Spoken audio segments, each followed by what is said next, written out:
Voilà. Je crois...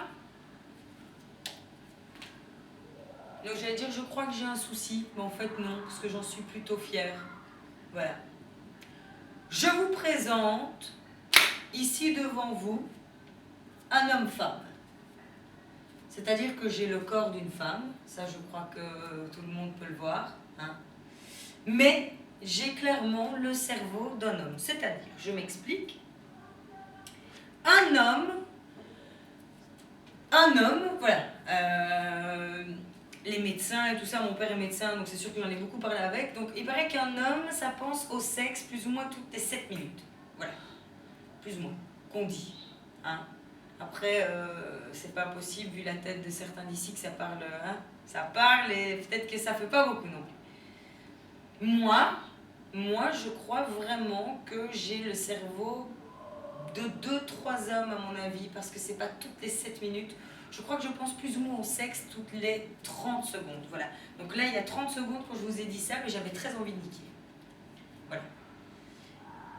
Et là maintenant, ça fait 30 secondes, et ben j'ai de nouveau très envie de niquer. Voilà. Mais pas que, hein, parce que je veux dire, j'aurais envie aussi de me faire doigter, j'aurais envie de sucer des gens sans problème. Voilà. C'est comme ça. Oui, je suis une femme qui aime le sexe et qui l'affirme haut et fort. J'aime le cul. Et ça me rend pas toujours heureuse. Pourquoi? Parce que évidemment je peux pas... Voilà, là je suis devant vous, ça y est, je passe dans une phase où j'ai envie de niquer. Mais je peux pas, hein. Je vais pas commencer à dire monsieur, venez 5 minutes, attendez, hop, il me met 2 ou 3 va-et-vient, ça s'en va et ça revient, et puis on repart. Non, on ne peut pas.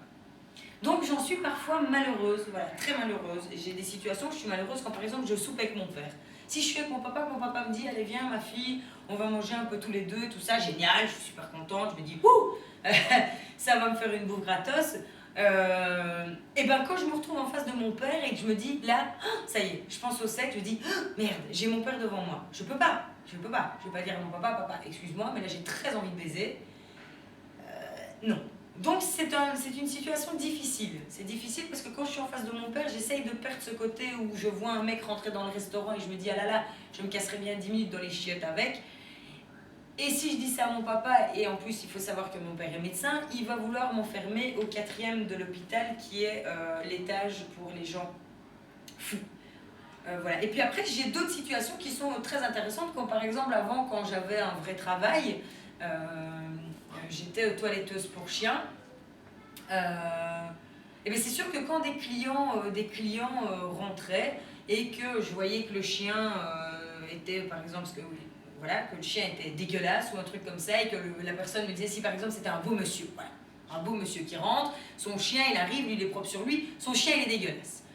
Et bien c'est sûr que quand je le voyais, j'avais forcément envie de lui dire venez à l'arrière voir où je lave mes essuies parce qu'il faut que je les replie. Et quand je voyais son chien, je pars sur autre chose parce que c'est à l'impro et je ne sais pas ce que je veux faire avec ce chien-là. Voilà. Tout ça pour vous dire que oui, j'ai un cerveau d'homme et en fait je crois que je suis très fière d'annoncer que je suis fière d'avoir ce cerveau-là. Je suis fière que mes parents m'aient toujours parlé de sexualité et je suis fière de me dire que j'ose en parler devant vous. Donc oui, ce soir, on va parler cul, on va parler sexe, on va parler de position, on va parler des premières fois, on va parler de ceux qui l'ont jamais fait aussi, ça peut arriver. Voilà, ma première relation sexuelle. Ma toute première relation sexuelle, c'était avec moi-même. Voilà. Et c'était sympa, hein, c'était plutôt sympa. Et pourquoi je veux vous dire ça? Parce qu'en fait, il faut savoir que j'ai 2 grands frères et un papa très costaud, très costaud. Et ils ont toujours été persuadés que leur petite fille, enfin que sa petite fille ou que leur petite sœur, en gros, serait prude à vie.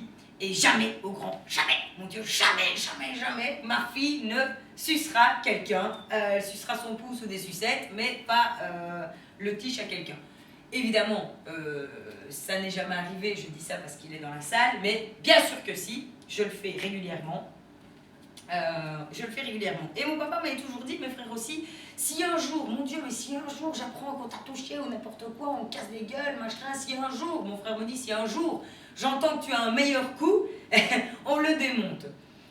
Donc voilà, j'avais envie de ce soir en profiter, parce que je sais qu'ils sont dans la salle. J'avais envie d'en profiter pour effectivement vous présenter mon meilleur coup qui va monter. Il est prêt, je crois. Oui, voilà, c'est ça, il est prêt. Il va monter sur scène. Je vous demande évidemment de l'accueillir sous un tonnerre d'applaudissements parce qu'il est un peu stressé. Je vais le chercher. Et voilà. C'est elle ou elle parfois, ou les deux, hein, ça dépend. Parfois elle se marre bien. Voilà, mais clairement, mon meilleur coup, papa, mes frères, c'est moi. Voilà. Jamais personne, en fait, ne m'a fait gueuler comme moi, je pourrais potentiellement me faire crier. Non, non, jamais, jamais. Personne ne m'a touché dans les endroits où moi, je sais exactement à l'intérieur de moi où j'aime qu'on me touche, même si on l'explique. Non, jamais personne. Donc voilà, j'en profite ce soir. Et d'ailleurs, j'aimerais vraiment, parce qu'elles me servent régulièrement, j'aimerais qu'on les applaudisse. Voilà. Merci pour elles. Voilà. Yan, mais je